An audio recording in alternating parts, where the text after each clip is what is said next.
Good evening, race fans. I'm your host, Caden Reifin. Welcome back to another installment of the 2009 season of the NASCAR Coca-Cola Cup Series. We're here from race number 3 of 36. It's the Cracker Barrel 400 here from Hotlanta as we get set to start here today. And the season opener continues. Round number 3 coming your way in just a moment. Our first intermediate of the season here today. And we're going to take you to the racetrack for your starting lineup here from Atlanta as on the pole, it's Marcos Ambrose in the number 5 car. His first pole with Hendrick and the 5 team. And to his outside, it's going to be Clint Bowyer, who had a great race here in Atlanta last time out in 2008. Looking down the rest of the starting grid, we have last week's runner-up, DJ Kennington. He starts in the 3rd position, and 4th place to his outside is Jeff Gordon, your defending Cup Series champion. Brad Keselowski starts in 5th in the 2 car, and Carl Edwards, always a familiar successful face at these intermediates. He's in the 6th position. 7th is Robbie Gordon's number 13, and Jimmy Johnson starts this race in 8th. Another top 10 starting spot for Todd Cleaver, who's in 9th, and rounding out the top 10 to his outside is Kevin Harvick. Matt Kenseth starts this race in 11th, and Rogelio Lopez in 12th place. 13th goes to Stephen Light, another rookie, and 14th is Tony Stewart. 15th is Elliott Sadler with a nice time at Rockingham last weekend, and 16th place goes to Ricky Hendrick in the 02.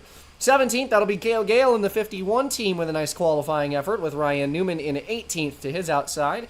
Brad Coleman, the rookie, in 19th, and another rookie to his outside. That's Justin Allgaier in 20th.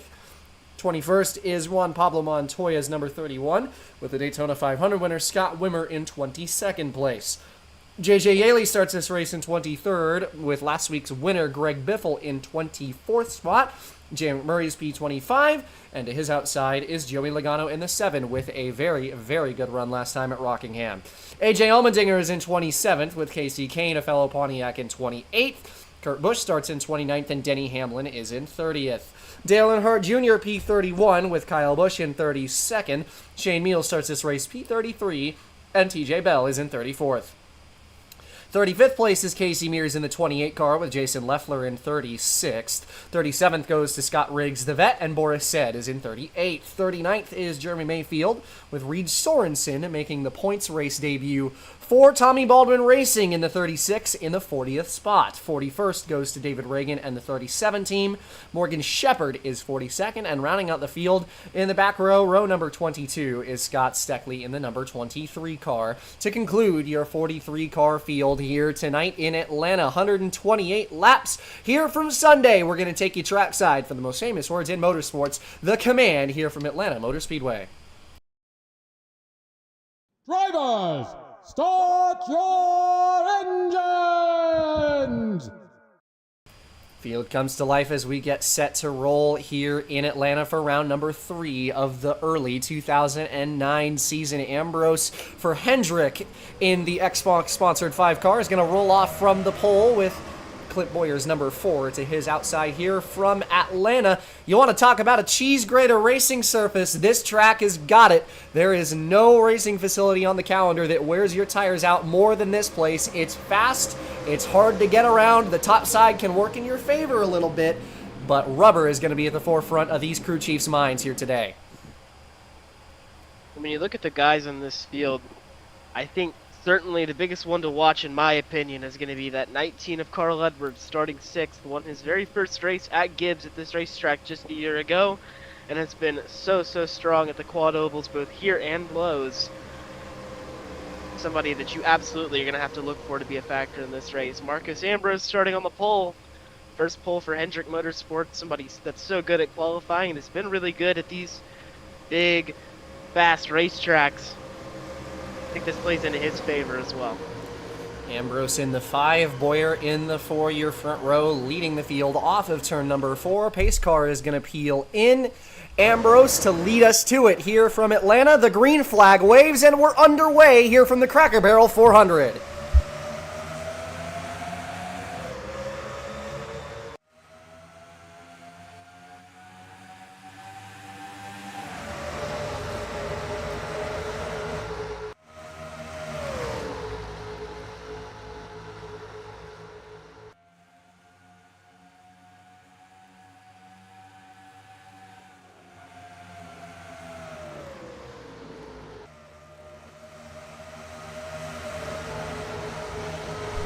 Very nearly contact for the lead on the opening lap as DJ Kennington, runner-up last time at Rockingham, goes for it on the pole sitter Ambrose and slips right on by just one lap into this race, and we have a new race leader, and it's DJ Kennington in the number 81 car. Kennington out front, while we see 3 wide racing out behind around that top 10 spot. And you see Keselowski almost into the wall entering turn 3. He was so high, looked like Boyer got in there a little higher than intended, as they're starting to sort themselves out here. Big move for Stewart, going 3 wide, trying to make his way through the order.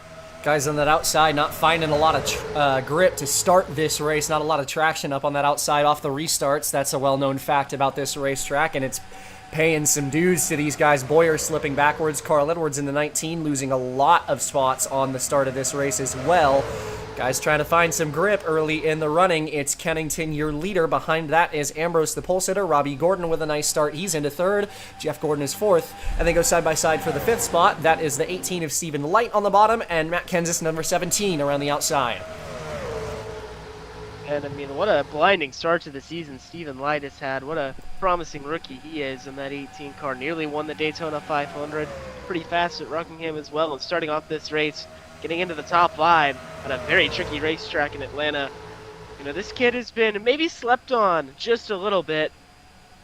I think a lot of people know how good he is, but I don't think he gets quite the credit that he deserves for being such a fast race car driver. We always talk about, you know, the guys that came up a little bit before him, you know now Rogelio in the 99.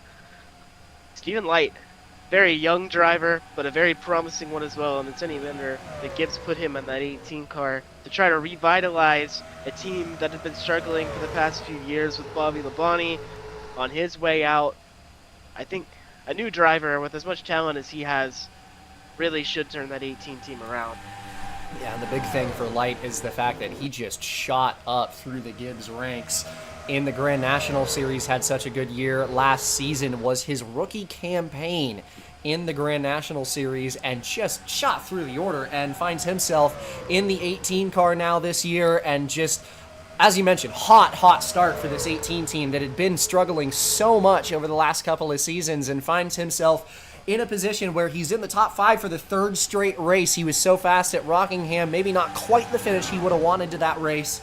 Again, fast in Daytona, and finds himself in a position where he could maybe sneak away with even a win early in the season, and he's up with the big boys at the front of this field. Kennington, Ambrose in that 5 car, the 13 of Robbie Gordon, Jeff Gordon's number 24, Tony Stewart in the 42. 3 of these drivers in the top 6 are Cup Series champions, so this is a big group of people for him to be up and contending with at the front of this field at a track as tricky as this, like Atlanta is. And for Marcos Ambrose, it had to be weird seeing that 13 car pass him. You know, it's going to take a little bit of time to get used to for him being in that 5 car now. And, you know, that's 2 teams that definitely are a new look compared to what they were last season. 13 getting championship pedigree with Ginn and Robbie Gordon having a partnership. And now Marcos Ambrose going to the 5 car, was once piloted by Daytona 500 winner Scott Wimmer. And these are 2 teams that have definitely been a lot faster to start this season, as expected, than they were last year. Yeah, and for Ambrose and this 5 team, it's really just kind of a sign of resilience and sort of veteran experience from a driver who's only been in the Cup Series a couple of years in this 5 car, as he gets off to a start this season that's really turned out well. Rockingham maybe not going the way that he would have wanted, of course, but getting a pole. Ambrose has been good in qualifying quite a lot throughout his career in that 13 car previously. Couple of poles to his names. Got that pole at Martinsville back in 2007, towards the end of that campaign, in a point where he and that Ginn team in the 13 weren't really on the map yet, but finds his way on the pole a couple of times, already with a pole for Hendrick this year. There's a promising future for him in this 5 team, and of course, this is a team that is behind him, and that is exactly what he wanted, and off to a very good start here in Atlanta. Yeah, down a few spots from where he started on pole, but looking like he's starting to find his bearings here and just slot in line. But for the lead just a few laps ago, it was Robbie Gordon in that 13, taking the lead from DJ Kennington. And let me tell you, these guys are no stranger to fighting each other. Two of the most aggressive drivers on the racetrack who leave it all out here. These guys are going to fight it out. Yeah, these two have also seen their fair share of battles against each other on the track already in the past. You think back to 2006 at Michigan when DJ Kennington narrowly snuck away with his second win, stealing one away from Robbie Gordon. These two have been at each other's throats for a long, long time now. And Kennington down on the bottom, going to take away that lead once again from Robbie Gordon. Only the 81 and 13 have led laps so far today. Marcos Ambrose in the 5 underneath of Robbie Gordon coming out of turn 4 as they go side by side for the runner-up position behind the leader DJ Kennington. And interesting to mention, Clint Boyer, who was back with Elliott Sadler a handful of laps ago, has driven himself into this battle as well. That 4-car looking to get better as the run goes on. And, you know, what a season they had last year. And they're just looking to build on that and go, hey, you know, we were in the top 5 at points last year in the point standings. We want to do a little better than that this year, put ourselves in title contention, and that 4-car has certainly looked the part to start this season. Would like to also give a shout out to this 8-car of Elliott Sadler, who led a good 30 laps back at Rockingham last Saturday, and if it weren't for some lap traffic woes and struggling to get through that traffic late in that race, very well could have won his first race with Childress that time out, and once again finds his way into the top 10 at a completely different racetrack here today. This 8 team has had a lot of speed to start this year. Childress as a whole, Montoya had shown some flashes of speed at a couple of points this year as well, and he's in the top 15. You saw him back there as well. Childress is off to a hot start this year with their new duo who made the move over together. These are two drivers that are familiar with each other, love sharing data with each other. These guys love being teammates, and it's not a surprise that they wanted to go to the same team together. And they have brought Childress a lot of talent this year and started off on exactly the right foot. I mean, I think you have to give a lot of credit as well to Richard Childress himself for the move that he made last year in that 8-car to split it between Light and Hemphill. Or no, Hemphill drove the 30, but to split that 8-car, I think that was an incredibly smart move. You know, they were stagnating with Jeff Burton, and you put Light in the car, and he was just so fast last year, and it really helped them be able to gain data and gain some time up front to know how to set up their race cars for the upcoming season. And even if they knew that Light driving that car wasn't going to be permanent, it set them up for exactly this kind of situation, and it's starting to play dividends for that 8-car. Yeah, and it is just a veteran driver who knows exactly what he wants behind the wheel of that Pennzoil Chevrolet. And Elliott Sadler, just again, such a good start to the season for him, was so fast at Rockingham. And we saw it a couple of times last season, and it was kind of a veteran presence for Stephen Light, a driver who was making his Cup Series debut in that 8-car last year, to stabilize a team that was struggling like that, and now bringing in a proper veteran in Elliott Sadler to bring over some knowledge. He's been in this sport full-time for such a long time and absolutely deserves to be. He's such a talented race car driver, and just bringing over that knowledge, bringing over that stability, knowing what he wants out of his cars, and it has just been night and day over the last year or so with this 8 team and the success that Childress has started to bring over just outside of even the 31 team. It's an organization-wide improvement with the veteran presence that they've brought in, not just in this series, but even David Rudiman in the Grand National Series. It is a big shift for Childress with all new drivers in every single one of their cars this year, and they have made that transition work perfectly. Lap number 19 here from Atlanta. Battle for the lead. Marcos Ambrose in the 5, who did not lead the opening lap from the pole, trying to get underneath of DJ Kennington. Couldn't quite pull it off just yet. 4 cars under a blanket for the lead. Kennington, Ambrose, Tony Stewart, and Marcos Ambrose. Or excuse me. Gotta get used to it. Robbie Gordon in that 13 car rounding out your top 4, with Boyer in 5th trying to close up on your race leaders. And I've been noticing about this 5-car and the 42 car, their cars didn't fire off this race as well as maybe they would have hoped, but as this run has gone on, you know, now lap 20, as the tires really start to wear out, we're seeing, you know, a second and a half of fall off already. Those cars have gotten better and better as the run goes on, and we've seen Ambrose pile the pressure on the 81 of Kennington for the lead, as it looks like we're about to see Stewart pile the pressure on for second. Those two cars seem to get better and better, and I would be interested to see if they're able to get this track position from Kennington, who's very fast in his own right, if we could see anybody try to pull away. The problem is right now is that as the tires get worn out, it is harder and harder to get side by side and make a move at this racetrack. We've seen it last time out in 2008 at this facility in the fall, that as the rubber gets worn, the outside tends to get a little bit better as the run goes on. That allows these guys to kind of defend a little bit more, makes passing harder. And you're seeing it right now as this top four have stagnated just a little bit, and Kennington's doing a good job of leading. But you mentioned talking about pulling away.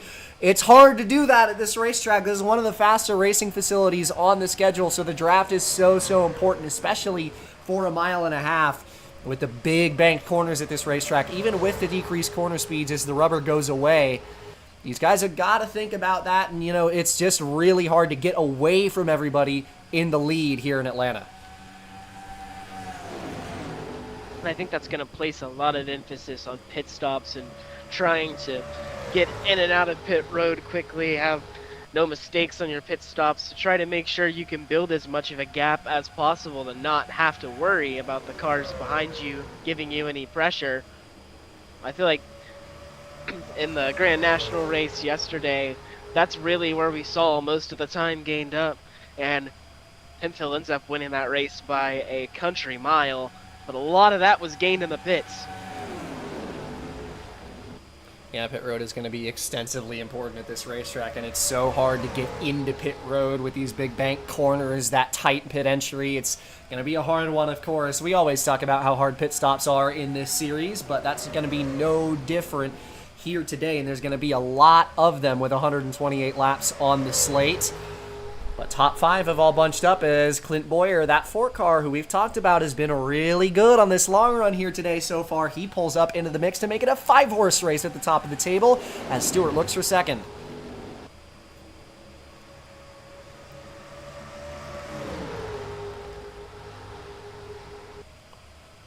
13 of Robbie Gordon down to the bottom to push Stewart. Boyer going to look to the top of the 13. And Robbie Gordon going to make it 3 wide down on the bottom. Tony Stewart forced up to the middle. That puts Ambrose all the way in the marbles on the outside. No grip for him. What a move by Robbie Gordon to get away with it, and he takes away the second position. Power move by the 2006 champion, who has done exactly what Bobby Ginn hired him to do in that 13 car. Bring the championship pedigree and winning mentality to that 13 team, who has yet to win a race in this series but has been close. I would be shocked if they don't find victory lane this season, and they may do it today. Gordon was pretty fast back at Rockingham. Wasn't a shabby pace at Daytona either, and once again finds himself up front in this field here in Atlanta. Of course, early in the goings in a racetrack where adjustments are so important as this place gets rubbered in as we go throughout the day. The track temperature rises. There's going to be a lot to think about on top of the box for the crew chiefs here today. But Robbie Gordon is doing a great job early in the running. Of course, he's the only car not the 81 to lead a lap today, and that's going to continue as DJ Kennington, the 81 car, is going to pull in from the lead and cover the undercut. Kennington and Marcos Ambrose to pit road on lap number 27.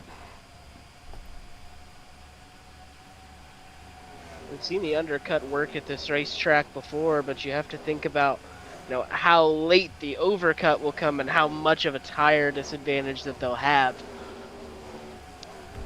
But definitely in the short term for track position, it does tend to work at this track.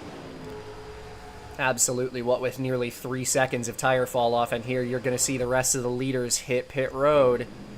Robbie Gordon, the 13, bringing it in. One driver going long. That's Jeff Gordon in the 24. AJ Allmendinger, Montoya, and Coleman, the top 4. And then Kane makes it the top 5 that stay out this time by on that old rubber here.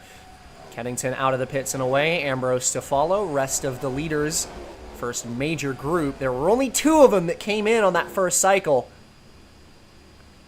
But here come the leaders. Robbie Gordon, Clint Boyer, Carl Edwards, a lot of drivers who are in this top 10, top 5.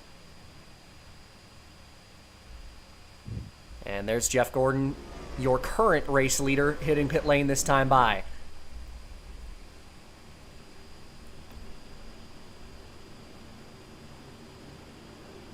There goes Kennington around the outside on the fresh stuff. Ton of congestion here on pit road, so Jimmy Johnson have to slow down to not get into the back of the two at Keselowski. Did not believe I saw any contact anywhere, but that was the closest. There was a little bit of debris scattered on pit road thanks to a little bit of a collision there. I'm not sure who it was between. We'll get a look back at that in just a little bit. But DJ Kennington is going to take back the race lead thanks to that undercut. Big margin for him out front. Here on lap number 30. Kennington right back into the race lead. Robbie Gordon in second. Third place is a side-by-side battle between Tony Stewart and Clint Boyer. Stewart wins out on that one. Fourth place now belonging to Boyer, and Marcos Ambrose rounding out the top 5, and Sadler continuing to lurk in this top 10. He's in the 6th spot right now. Wow, you see just how big the difference was between Kennington and Ambrose this stop, and they came in pretty close to nose to tail. So that is how important pit stops are at this racetrack. It is a multiple second advantage for Kennington over the other guy on his strategy. Great job by that 81 team. 31 is the lap number right now for Kennington, who is in control now. Robbie Gordon, second place. A little bit fresher tires for him, for Stewart, for Boyer. Then you have Ambrose in 5th. 6th place belonging to Elliott Sadler. 7th is Carl Edwards. 8th place is Kurt Busch. 9th, how about this 47 car? Shane Meal, who started outside the top 30, has found his way into the top 10. And Shane Meal is no stranger to making drives like this. I mean, what a talented young man in that 47 car. There's a reason why during this merger of Yin and Innovative, they have been so high on this kid. Ricky Stripes no more on the back of that 47, and he certainly looks like it moving through the field. Up into 8th while his teammate contends for the early lead in this race. Now lap number 33 for our field. Greg Biffle, last week's winner, is the last member of the top 10 in that 10th position. Further back, couple of cars who went long. Jeff Gordon trying to take advantage of some newer tires. He's got a lot of track time to make up. However, that is going to help him out here today, and those just a couple laps can be worth a couple tenths of a second per lap later in the run, so I wouldn't count out those guys who went long, including that 24. Kennington came out so far ahead that he just really is going to have an opportunity here with nobody in front or behind pressuring him to save a little bit of tire to prevent himself from backing right up to those guys at the end of the run. We'll see if that works out for him, but a really good job from those guys to make sure he gets out so far ahead to where he does get that chance to conserve a little bit. Yeah, just a huge lead for Kennington right now as he sits out in front of Robbie Gordon. These guys are going to start to draft together a little bit and make up some more time. That's going to be what's important for them on this longer run. Kennington comfortably in the lead for now, though, and continuing to rack up laps led as the battles for position further back start to pick up. Ambrose, who's on those slightly older tires, falling to the wayside just a smidge. And how about this 8 of Elliott Sadler down on the inside, and he moves into the top 5. Ooh, nearly contact between Boyer and Ambrose out of 4. Ambrose got down onto the quarter panel. Not quite contact, but very nearly spun that 4th of the infield. Pretty tight mix between those two. Boyer trying to take some run through 1 and 2 and down to the bottom against Elliott Sadler as this battle for the 4th spot continues, but can't quite sneak the nose underneath. Carl Edwards in the 19, who's looked pretty good in the medium length runs so far today, lurks behind. Boyer underneath of the 8 as Tony Stewart closing up on Robbie Gordon for the 2nd position now. These guys starting to slowly catch that 81 who's on those slightly older tires right now, not to mention the draft. Kennington's not going to be out in that big lead forever, and Robbie Gordon is doing a very good job of laying down some great laps right now.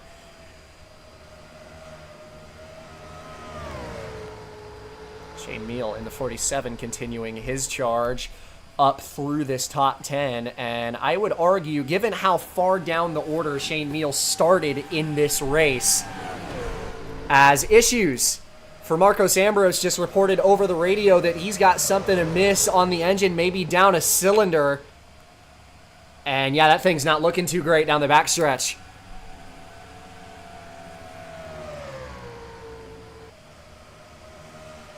That is exactly what you don't want to see. The pole sitter who had been so quick today had a car to run up with these guys, and the high speeds can get you at this track, and looking like Ambrose has got engine trouble here on lap number 39.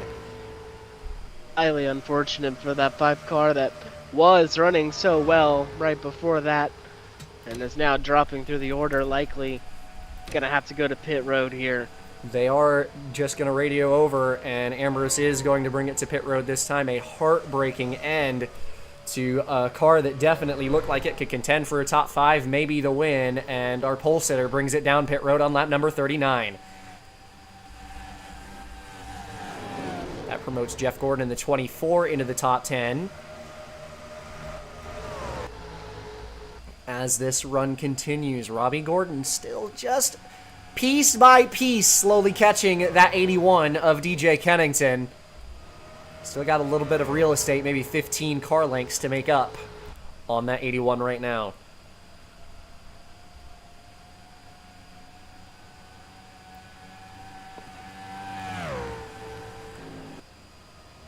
Ambrose makes it to pit road in the 5. Should have enough engine power to remain in this race. But a rough break for him. Kennington, Robbie Gordon, Stewart, Carl Edwards, and then Clint Boyer, your top 5. Don't look now. That 47 car I was going to talk about, I would argue he's got maybe one of the better cars in this entire field. Of course, it's not really a hot take to say that, given that he has absolutely sliced and diced his way through the order on this run.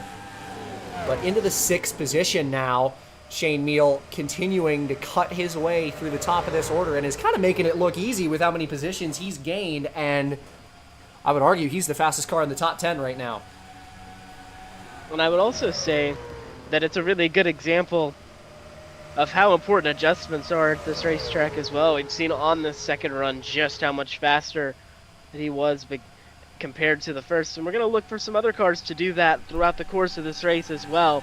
You got to keep up with the racetrack as much as it's going to change over the course of this race, and 47 has done the best job of it so far.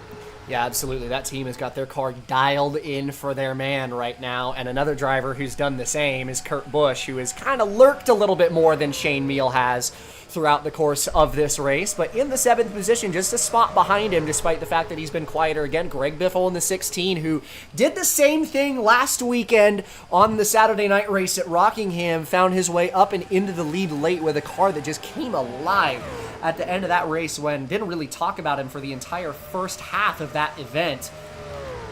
These races, they give you a chance to kind of think about making some adjustments, dialing your car in. What you roll off with on Sunday isn't going to be what you're finishing this race with. That's an obvious statement, of course.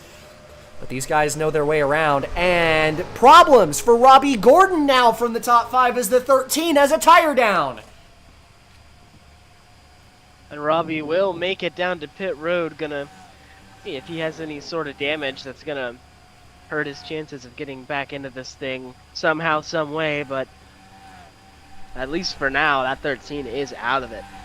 Ooh, would like to take notice also of the 31 of Montoya. Just noticed him as our camera crew was focused on the 13 car with a lot of damage, so this might be that pit road collision that we were talking about earlier that might have taken him well down the order. Actually, no, it looks like it was a collision on the racetrack here that took place on lap number 31. Looks like some sort of issue for the 89 of Shepard in the back. Really slowed up all these guys. See where this contact came from. Kyle Busch. Kyle Busch. Very lucky that wasn't a big accident. But that has destroyed the 31 car. Yeah, real rough break. And he's got a lot of damage and is now sub 30th as a result of that, and just hoping he can nurse it to pit road and maybe stay on the lead lap.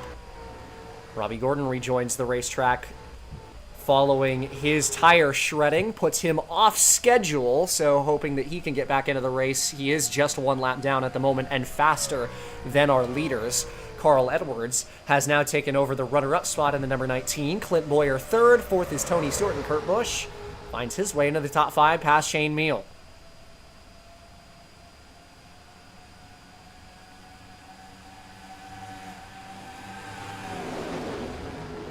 Teammates. We talked about it a lot last season, and right away in 2009, the same story here between the two Ganassi teammates, the 01 and the 42, running well at the same time. This is a group effort by this team, and again, they've got 2 cars in contention for the win here.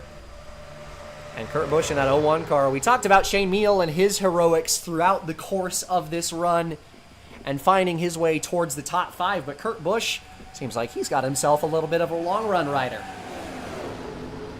I would like to note, Ambrose's car is looking a lot better in the draft. Might not be too much of a concern for that 5 car if he is able to get back into this race somehow, some way.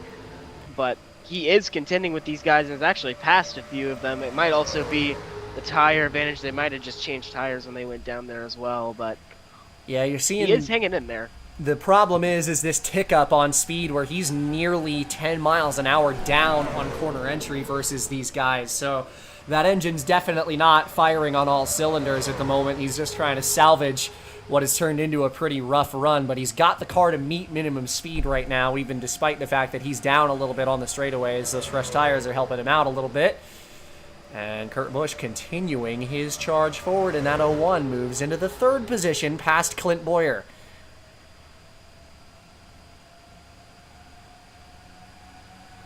We see Edwards here in 2nd, who got its first win at Gibbs just last season at this racetrack, and trying to run down his teammate, but nobody has really gained enough to pressure this 81.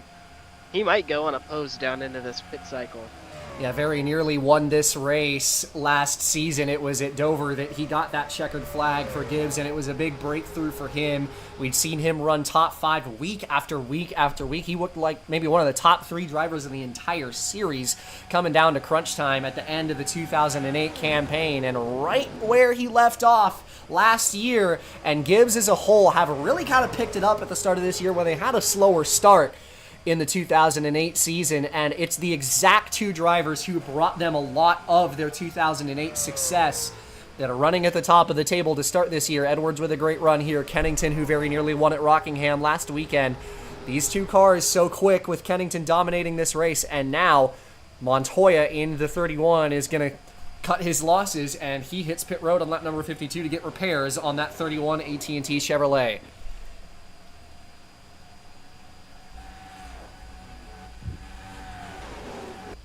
Lap number 53 here from Atlanta as this race continues. Seeing these Fords start to forge their way forward a little bit on the longer runs. Stewart not quite as high as his teammate Kurt Busch, but Biffle has done the same, where he was at the back end of the top 10 to start this run and slowly picking up some spots and going for it on Stewart here. These guys have got some speed in their race cars. And again, Greg Biffle has ran so well later in the runs here today so far, and again, making some adjustments to his race car as he did back in Rockingham. This is a team that maybe didn't start on the right foot, but 2nd week in a row that they've looked pretty good towards the middle portion of the race. I would like to give a shout out to 3 of the rookies today. I believe I saw that Light, Allmendinger, and Rogelio Lopez running inside the top 15, nearly the top 10. So a really, really good run for all 3 of those guys, just looking to build momentum at the very start of their Cup careers and build speed as the season goes on, just looking to learn more than anything at this point in their careers. But a really, really good job from them thus far today. And this is exactly what you would hope for these guys coming into this series this year, is coming off of a couple of drivers who are in the top 5, top 10 in the points, a couple of them championship contenders. Stephen Light, Rogelio Lopez, as our leader DJ Kennington hits pit road on lap number 55. But it's really important for these guys to not run so poorly that they're struggling with confidence, but find some speed early here, and none of them have ran poorly. That's the big thing right here, is that a couple of them have ran in the top 10, even the top 5 at a couple of points. Stephen Light has been off to such a hot start this season, maybe not going the right way on adjustments on this run. There, Carl Edwards brings it to pit road. And we're seeing these guys trickle off in slower margins this time. Got a little bit of a longer pit cycle as Kurt Busch becomes the first driver not named DJ Kennington or Robbie Gordon to lead laps today.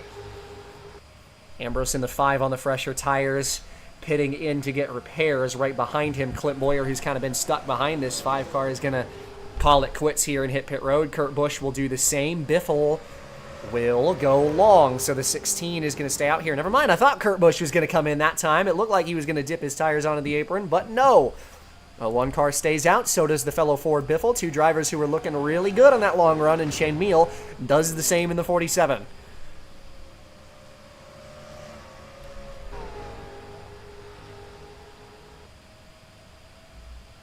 Yeah, and like if you're a guy that has been good on the long run today, I think this is the right strategy for you to give yourself the most pace on the long runs, provided you go the right way with adjustments. I think this is absolutely the right call for all 3 of these guys. Busch, Biffle, Shane Meal in. There goes Montoya after his repairs. Jeff Gordon follows suit. And how about the 83 AJ Allmendinger going really long? He stays out another lap and leads his first of the day.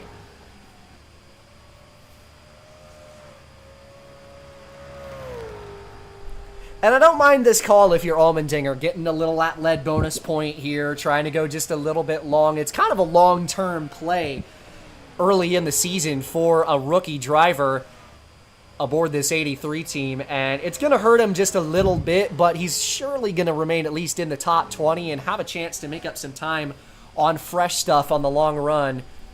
There you see Carl Edwards, who already completed his pit stop, going around the outside and passing all these cars who are just now leaving pit road. Kurt Busch in the 01 off of the pits, and Kennington another fabulous pit stop and a lot of time gain thanks to the undercut, and he is in cruise control over his teammate now.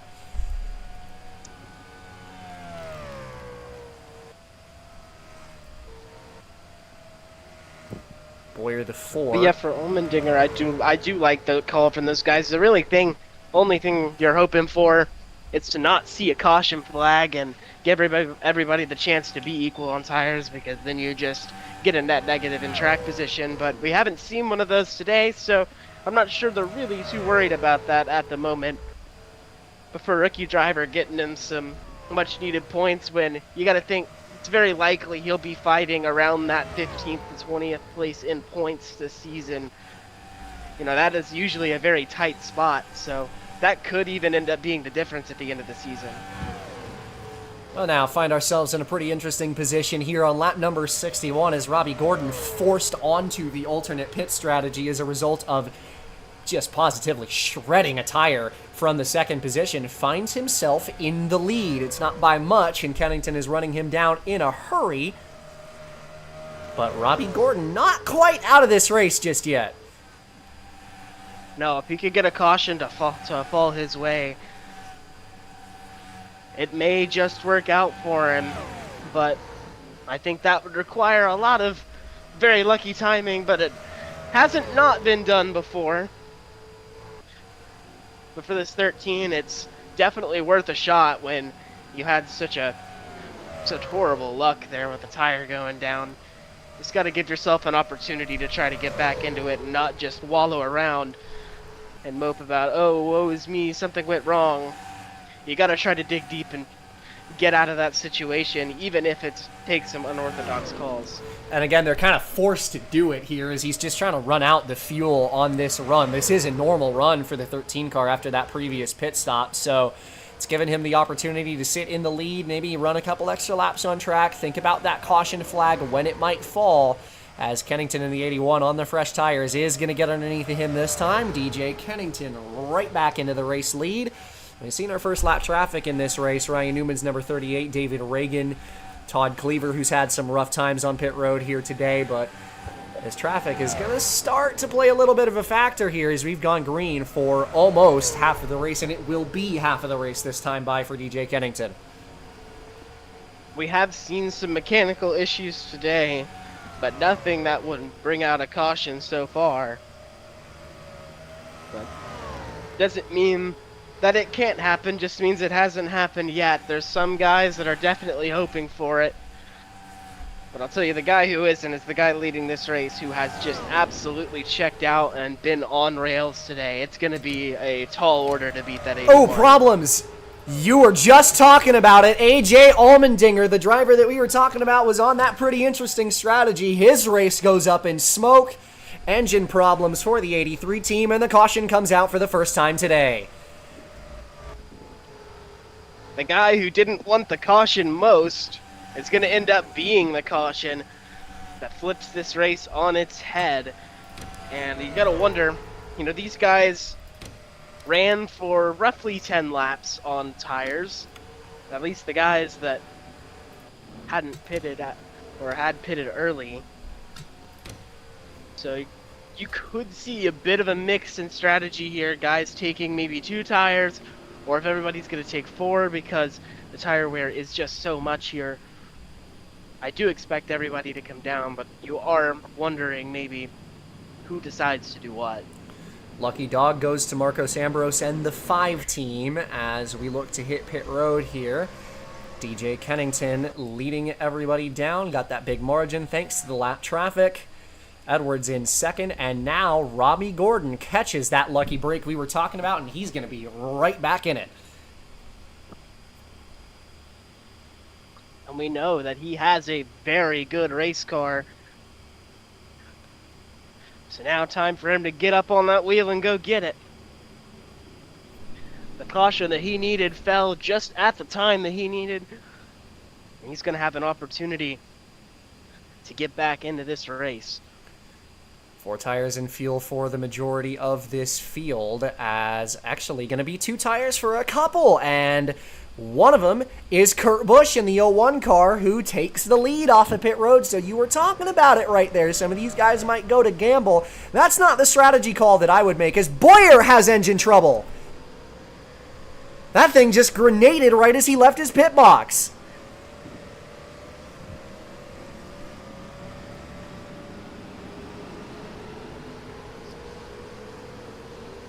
And unfortunately for Boyer, that absolutely will end his race. That was a huge engine failure.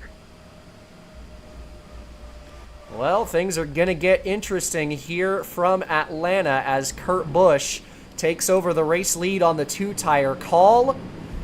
Lap number 68 at the line this time, and it'll be a little later than that when we go green. We'll take it to intermission. It's the Crackle Barrel 400 here from Atlanta.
Back from intermission here at Atlanta as we get set to go green, this time by Kurt Busch in the 01 car, your leader on 2 tires.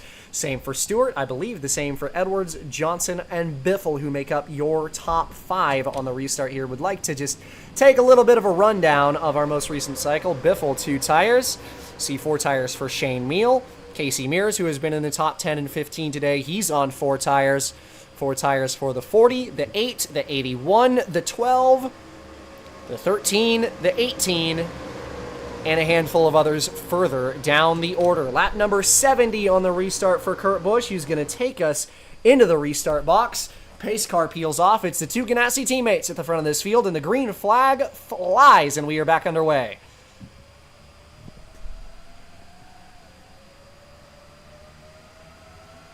Great start for the 01 off into turn 1. They go 3 wide behind. Greg Biffle with a lightning start down on the bottom in the number 16. He takes it down to the bottom. Johnson in the middle. Edwards falls backwards on the top. Jeff Gordon's number 24 trying to pick up some spots on the inside. There you see Robbie Gordon, first car on 4 tires. He's right behind the 24. Scott Wimmer, who's picked up some positions as a result of the pit strategy, up the order. Kennington on 4 tires behind that as the field settles in. Kennington 3 wide back there, gonna make that move. Potentially 4 wide here. Look at Shane Meal on the bottom.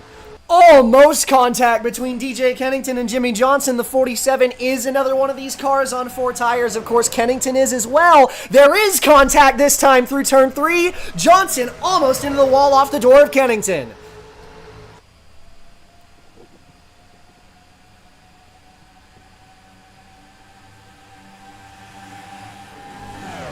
So Kennington off on the wrong foot off this restart as multiple of the cars on the same strategy as him find their way past. A lot of cars on 2 tires in front. Robbie Gordon has made the most headway since the restart as he moves into the top 5, looking to get past Jeff Gordon for 4th. Greg Biffle potentially for 3rd. As they battle behind him, DJ Kennington getting underneath a Shane Meal, trying to take away the 5th spot. And Stephen Light moving up through the field as well. I'm unsure if he's on 4, but saw him move ahead of the 48. Would like to get a look here. Again, at our pit stop rundown. Hard to read this list, of course, given that there's a lot of pit-in information here as well. But I believe this 18...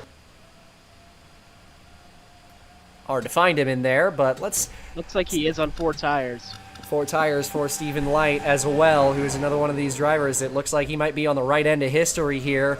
Robbie Gordon ahead of DJ Kennington, but only by a skosh, going underneath of Greg Biffle for the 3rd spot. Kennington thinking about trying to take it 3 wide underneath of him and Tony Stewart. Stewart shuts the door on Robbie Gordon for 2nd place. And now the 2 Ganassi teammates are playing defense versus the 2 Chevrolets. Here comes Gordon down on the bottom for P2 into turn 1 this time. Ooh, he sent it off in there, didn't he? He had to make sure he got that spot, and mission accomplished, but at the detriment of Stewart, who went way up the racetrack, and it's going to cost him another spot to Biffle and another to Kennington. Those are 2 drivers who don't like each other a whole lot, so those 2 getting aggressive with each other, nearly contact. That could have turned Robbie Gordon to the outside wall, but instead, keeping it off of the 42, he's going to go underneath of his teammate, Kurt Busch, for the race lead. Big slide for the 13 that time. We saw that thing wiggle in the middle of the corner. Robbie Gordon putting on a show as he takes the race lead. 13 car out front. Bad luck and good luck equal each other out, and it puts Robbie Gordon right back in prime position in this race. Only car to lead laps outside of the pit cycle, then the 81, the only other one. These 2 have been in control of this race all day long. Kennington finds himself on the back foot for the first time versus Robbie Gordon, as Kurt Busch in the 01 right between them now down the back straightaway. Kennington going to go to the bottom here in turn 3. Shane Meal in the 47. We talked about how good that 47 has looked in race trim today, and he's going to make it a 3-horse race. All of them are Chevrolets. Another driver who has cut his way through the field on this run is Matt Kenseth in the 17.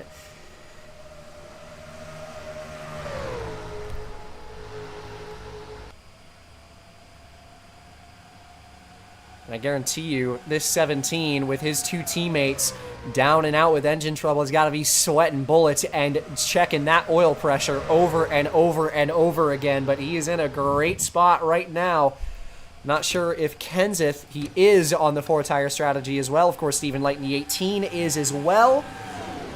A couple other drivers who are cutting through the field. Denny Hamlin has made a surprise appearance at the top of this table. The 8 of Elliott Sadler, who is on 4 tires. He got held up by Boyer's engine trouble coming off of pit road, is trying to make up that time. He's down on the bottom in the 8.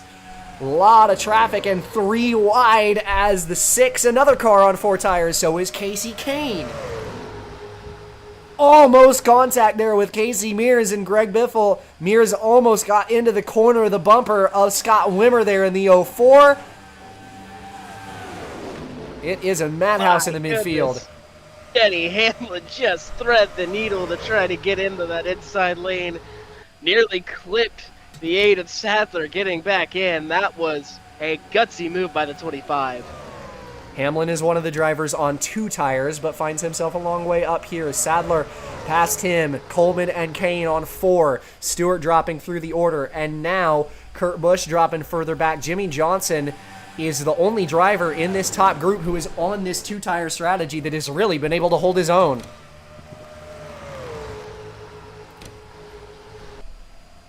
And we look at this 3-car pack for the lead. Two Gin innovative machines trying to find a way to win the first race for those teams, but they have to find a way to unseat DJ Kennington, who has been so strong today and starts to pull away once again.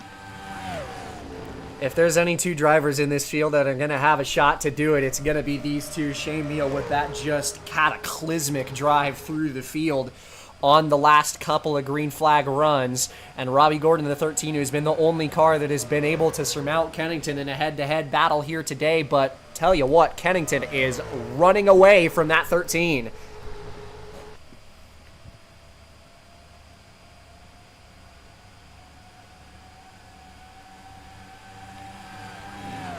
Should be 1, maybe 2 more pit stops on the horizon for our race leaders.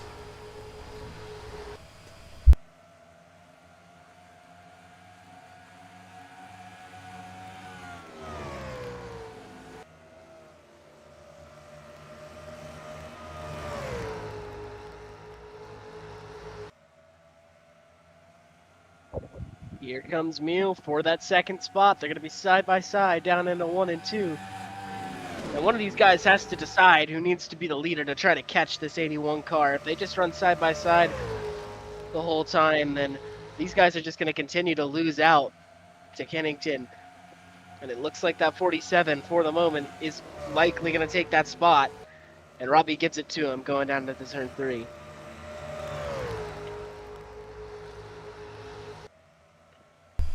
Shane Meal into P2 past his teammate Robbie Gordon. Not a lot of traffic out back for the leaders. It's Kenseth in the 17 who has really come alive late into the 4th spot. Stephen Light now in the 5th position. Kurt Busch and Jimmy Johnson trying their best to hold their own. They've done the best job of the drivers on 2 tires, Johnson especially. And then Elliott Sadler in the 8 car, who has continued to lurk throughout the course of this race. One right adjustment and maybe one well-placed yellow flag and a good pit stop could put this 8 car in a chance to win this race as well. But tell you what, a chance to win this race is a bit of a stretch given this 81 car, who has been the first all day to run away, even despite the slipstream of the 2 cars behind.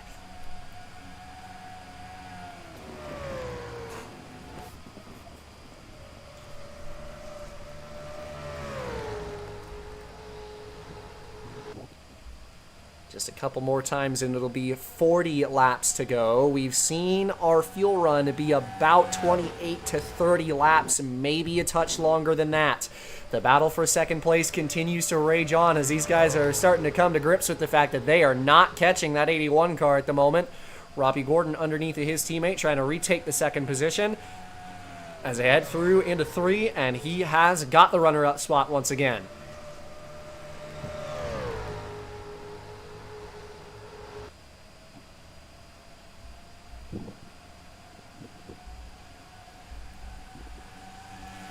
Man, we've talked about him a few times today, but up in this top 5, what a great run for Stephen Light. Fantastic job by that young man. Was fast at Rockingham, nearly won the 500, and today has been up in the top 10 for a lot of this race, and in top 5 for a decent portion. So far, he has impressed mightily. Such a good run for him. He sits 5th place. Kennington still in the lead, trying his best to keep the 13 and the 47 at bay and hoping that they keep fighting amongst themselves for the runner-up spot, which neither of them, these are two of the most aggressive drivers in the series, neither of them want to yield even for their teammate. And they do not want to work together right now. They want first dibs at trying to run Kennington down, but that 81 has been so fast on this run. Yeah, he was the fastest car on the track before. And now it looks like that car is even better than it was earlier in this race. And he is just absolutely gone.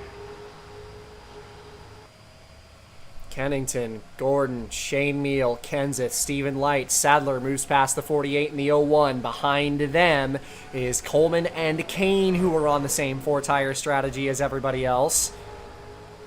But tell you what, that 17 car, again, talked about how he was looking really good on this run, and he started to run down the 13 and the 47 for 3rd and 2nd place. I said that very wrong. That's the 47 and the 13, pardon me.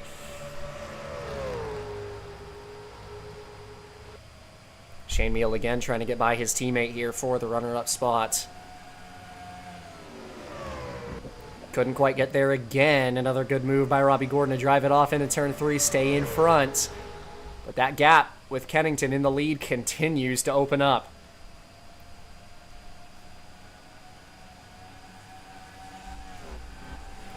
Another 10th here, another 10th there. That time by it was just about a 10th. That Kennington was faster. Likely going to see some more pit stops here soon. We saw that caution about 30 laps ago. That's roughly where the window is. And I feel like these guys really at this point are just hoping for Kennington to make a mistake on pit road. Should be right on the nose. You would have to imagine this final run. We went green on lap number 70, and if we were to pit exactly 30 laps after that, it would be on lap 100, which is just close enough to make it to the end. But some of these guys have hit a little bit earlier, so if we see some pitters on lap 98, 99, I would not be surprised if they were cutting it close on fuel. And we have seen throughout the day, Kennington has been one of those guys to short pit. He has usually been one of, if not the earliest pitter.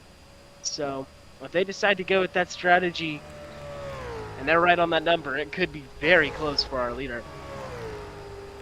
Matt Kenseth has caught Robbie Gordon and Shane Meal for the 3rd and 2nd positions. Hasn't been able to make a move just yet. These tires are getting old here on this run. These 3 all together. Shane Meal now has been able to pull away from Robbie Gordon after quickly taking over the 2nd spot a lap or 2 ago. And again, just this tug of war for the lead continues as Kennington continues to just kind of run away with it. Take a look at your gap. It's now nearly 2 seconds between Kennington and Shane Meal, but one mistake on pit road could put any one of these guys back up in the mix. This, again, not a great apex for Shane Meal there, and you can see it as the 13 and 17 close the gap to him. Lap times now entering the 33s, and there you see Carl Edwards, Elliott Sadler, and Kurt Busch on pit road. So it's even earlier than that, lap number 95, which is a lot more than a full run we've seen today. So it could be 2 stops to the end here. Seeing Meal gonna come down pit road. Kennington will cover the And undercut. Kennington gonna join. Robbie Gordon and Matt Kenseth stay out long. Shane Neal in. Those are the only 2 from the top 5. Kane and Jimmy Johnson bring it into pit road this time by. Elliott Sadler in the 8 car is one of the more notable drivers to go for this undercut strategy, who is running pretty well. He was in the 6th position, if I'm not mistaken, when he brought it to pit lane.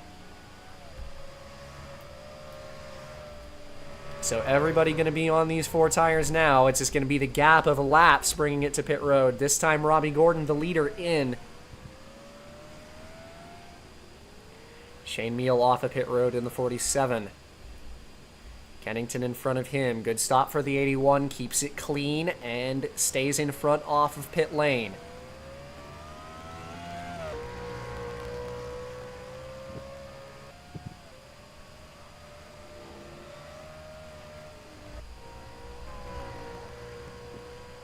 Pretty even pit stop for the 47 and the 81. And Elliott Sadler with that big undercut. He's going to pull into the mix in the 8 car. Question is does anybody go long enough to make this to the end? It is just about 30 laps to go. But it looked like Robbie Gordon and his group were the latest pitters. So it's 31 laps, so I don't imagine that anybody in this field makes it to the end of this race on fuel here. Yeah, unlikely.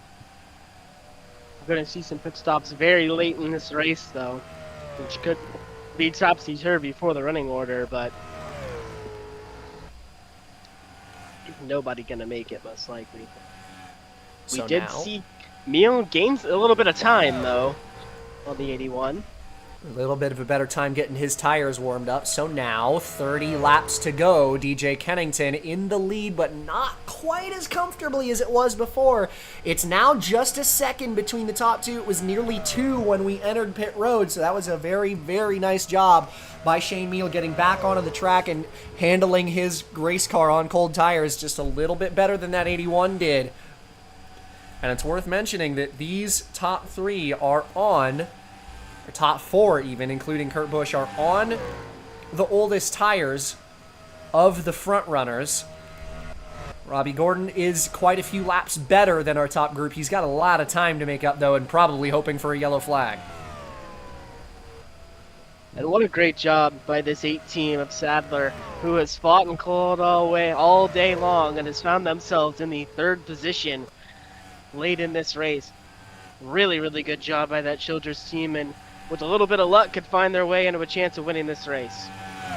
Yeah, if things go wrong for your top 2, him and Kurt Busch are in the catbird seat right now, and Shane Meal is in the slipstream of the 81 and starting to pick up time. Shane Meal, it's been a long time coming for this young man, trying to chase his first career cup win after so many years with this organization, with Innovative in the Grand National Series, racking up wins, contending for championships. And now another chance at that first career Cup Series victory here today.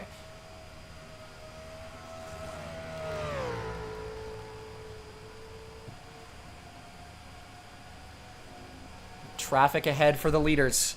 The 10 of J.J. Yaley, Ambrose in the 5, Cale Gales number 51. All cars. It could play spoiler to the top 2. We saw it at Atlanta last time at this racetrack. Back in the fall of 2008, the lap traffic that decided the winner of the race. And now Kennington's got some lap traffic to think about as Shane Meal is getting larger in his rearview mirror. It's down to half a second. And the problem is for Meal, the only thing that you really have to think about is conserving that tire, because as we've said throughout the course of the day, as the runs go longer and the tires wear out more, it gets more and more difficult to pass. And that 47 wants to make sure to get up there and complete that pass before it becomes too hard to do it. He may have to try to rely on these lap cars. We'll see if these guys get to these lap cars before the last pit stop of the race, but Meal definitely closing in here. Little bit better turns 1 and 2 for DJ Kennington the last time through, but again, that slipstream is playing into the favor of Shane Meal, and you're seeing with the camera crew focusing on that 47, that 81 is starting to get just a little bit closer to his grasp, lap after lap here.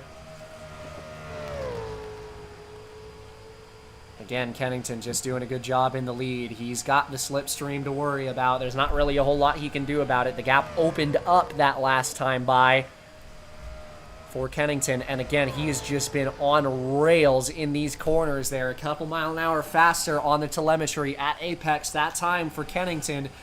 There's still a good 20-plus laps left in this race for Shane Meal to make up the difference, to sit in the slipstream, but the problem for Shane Meal right now is that that advantage he had in the slipstream with Kennington is disappearing as the lap traffic of Marco Sambros in the 5 car is starting to give him a little bit of a tow in the same way that Shane Meal was getting. And you're seeing here, the second that Kennington gets that slipstream, Shane Meal starts to drop away out back.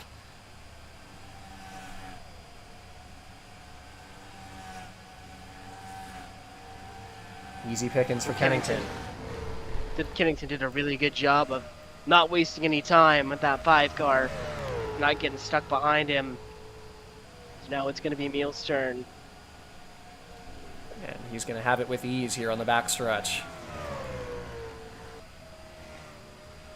Same move that Kennington pulled going into turn 1. Shane Meal clear the lap traffic without trouble either. So, even playing field for the top 2 once again. Shane Meal trying to take advantage of that slipstream. It was just 1/1000th of a second a difference between their laps at the line last time by.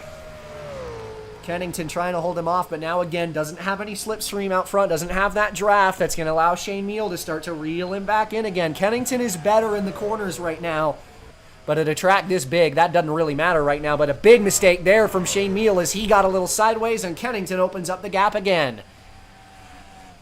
Yeah, Meal trying to drive really hard to get up to that back bumper of the 81, and you know, too many slides like that, and you're going to be out of this thing. And he did it again there in turns 1 and 2 with 20 laps to go, and Kennington is again starting to pull away. And the big thing here is Shane cannot let him get to the point where he's not getting that draft anymore, because that's the one advantage that's keeping him in this race. If he loses that, it's all over. He's just barely hanging on to it right now, it looks like, but one more slide like that, he'd very likely be out of it. Both cars equal at Apex that time through turns 1 and 2, so that's going to give Shane Meal that little bit of an advantage down the back straightaway. Trying to find his way up to the back bumper. Still time for that final pit stop to throw a wrench into things if these guys have to make it, if anybody can save enough fuel to get to the end of this race.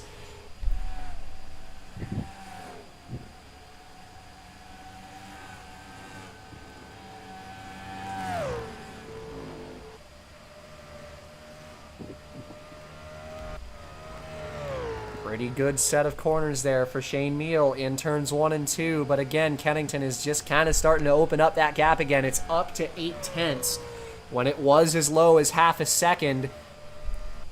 Both of them pretty equal again through 3 and 4, and Kennington again now catching more lap traffic, and these are guys that don't have any damage. JJ Yaley and Kale Gale up the road for the 81.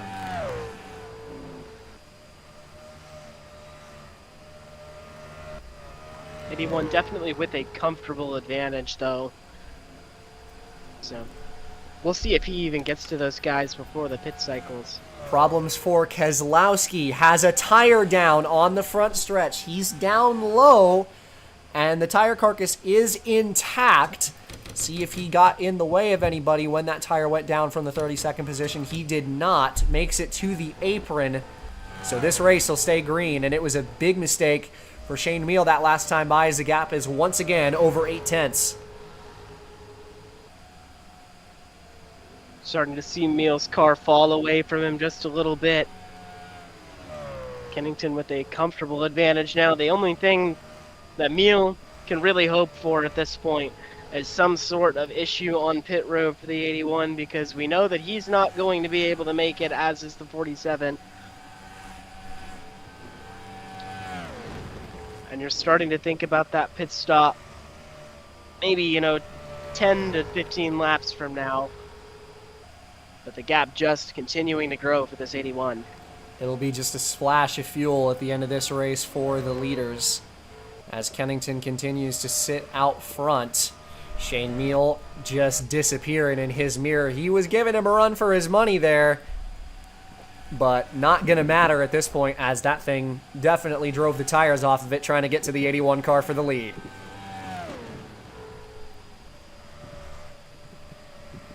Keselowski cleanly makes it to pit road. Track is clear. Third place, Robbie Gordon. Fourth is Matt Kenseth. Fifth, Kurt Busch. Sixth is Elliott Sadler. Casey Kane in seventh. Johnson, eighth. Denny Hamlin, the rookie, a nice run in ninth. And Casey Mears, a nice run in the top 10.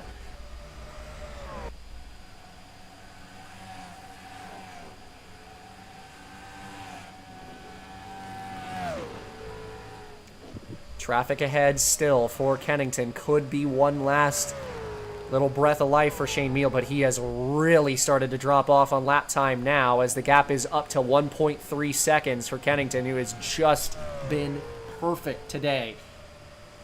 And when it looks like everybody else is driving over a cheese grater, DJ Kennington is driving over a cutting board here today.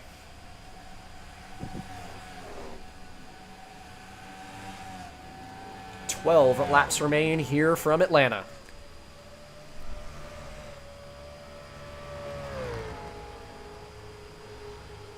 Really, since Kennington got that lead after the first pit cycle, he has ran unopposed. And at this point, just trying to drive off into the sunset, just get down on the pit road, cleanly get that splash of fuel, get out. That's such a big gap to where it would take a cataclysmic error to take him out of the lead. That 81 looking likely to go all the way here and win this race.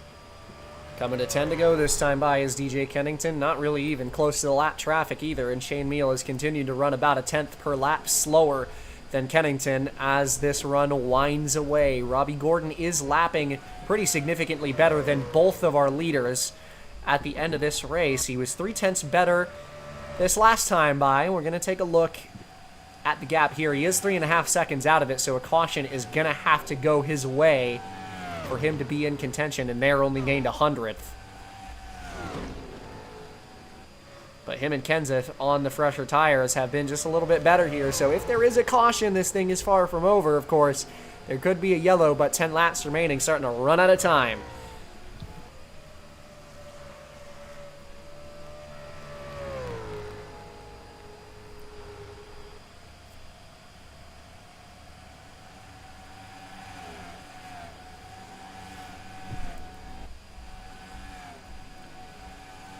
That was, though, I would like to mention, a 6/10 difference for Robbie Gordon and Matt Kenseth versus our race leader. Bit of a mistake there for DJ Kennington, but he can afford those. He's got that huge lead. 3 seconds to Gordon despite the better tires.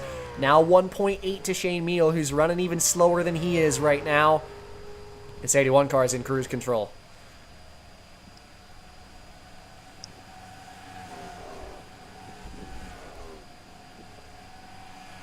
Like I said, the only thing that's going to take him out of victory lane today, it's going to be one of 3 things. A caution flag, a mistake on pit road, or somebody having a miracle on fuel and being able to make it all the way. I don't think that that's something that he really has to be concerned about, though. I think this run was slightly too long for that to be a possibility for anybody. 7 to go at the line for Kennington. Robbie Gordon has caught his teammate for the second position now. Over 2 seconds is the gap between Shane Meal and the leader, DJ Kennington, who has checked out. If Robbie Gordon wants any chance of running down Kennington for the win, he's going to have to make this happen in a hurry, and that was a mistake there in 1 and 2 by the 13.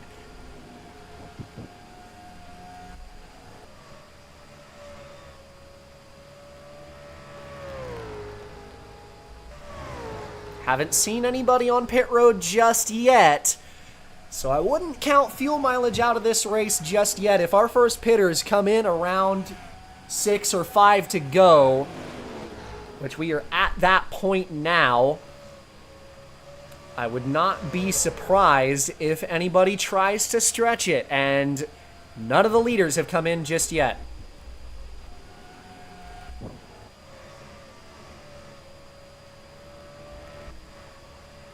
It looks like they'll remain on the racetrack, so not seeing pit road have anybody up there so far.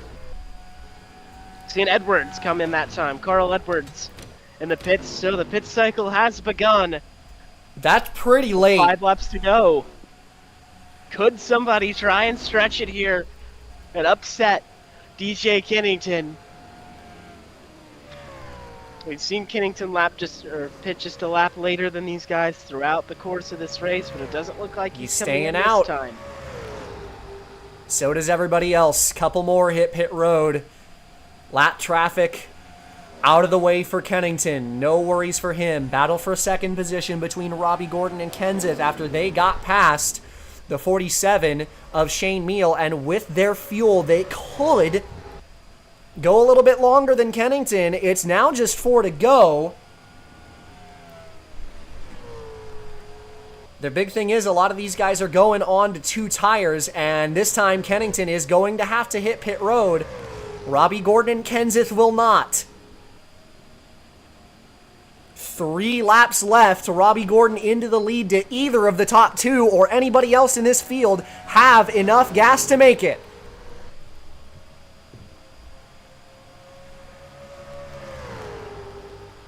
I mean, it looks like most of the field has came in at this point. I'm not sure anybody really tried to stretch it. Kennington in. 2 tires for Kennington. Only a couple of cars have managed to go fuel only here. And there are the leaders coming in. Gonna bring our monitor up and see if anybody can make it. Looking like pretty much everybody comes in.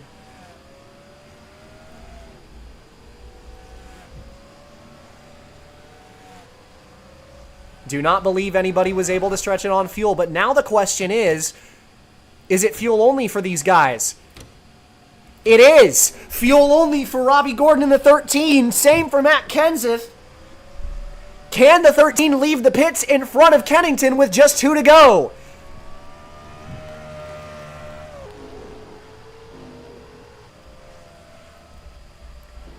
Here comes DJ, trying to run him down. Robbie Gordon leaving the pits.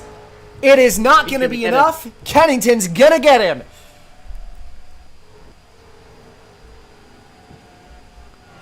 A worthwhile gamble that does not work for the 13 to try to grab the lead. You got to try something, but Kennington was not going to be denied.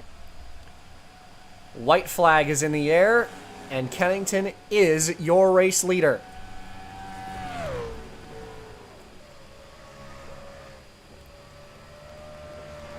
Out at turn 2 for the final time. No contest out back. Robbie Gordon second, Shane Meal in third, Kurt Busch fourth, Matt Kenseth rounds out the top 5.